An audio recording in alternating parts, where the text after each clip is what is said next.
Hi, this is Jeremy Morris. It's July 27th, 2022, and this is album art video number 12.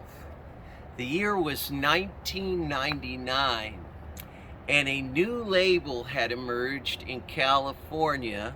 It was called Moonchild Records. It was a progressive rock label. It was named after the King Crimson song Moonchild. And the label contacted me, and I was the first artist to be signed to this label. And so out came this album in 1999 called Salt the Planet. This was a progressive rock album. It was different than any other album I had ever made.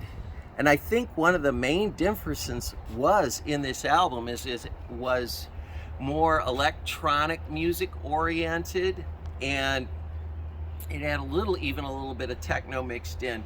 It was all instrumental, but the feature instrument on the album was a guitar synthesizer, a Roland guitar synthesizer. And so I was getting all these unusual sounds out of the guitar synthesizer. And the song that ended up being really popular from this album was called Earthquake. And so this album, it did pretty good, but it was not for everyone because it was a departure from my usual style, and I've never made an album like this quite since then.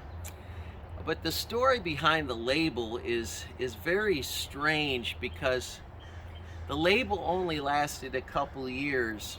The owner of the label was a guy named Brian Hirsch, and he had put this album out, and he was very supportive. It was Brian, the label owner, who actually created this artwork. And what you see is a salt shaker coming in outer space with lightning inside it, dumping salt on the earth. And so, of course, you know, this is a spiritual message, being the salt of the earth. And of course, I'm a big fan of salt. I love salt. Salt makes things taste better, doesn't it? So Brian created this artwork. I thought he did an excellent job, and the release came out, but strangely, something happened. Brian Hirsch disappeared from the planet, literally disappeared. A couple of years after this album was released, he just disappeared.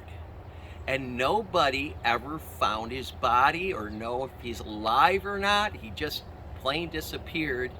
His pickup truck was found abandoned and empty in the desert in California. But nobody ever found Brian. And so after this album came out, it was a mysterious missing persons issue. And of course, I didn't release any more albums on this label because the owner vanished from the planet. So to this day, nobody knows what happened to Brian, the owner of the label.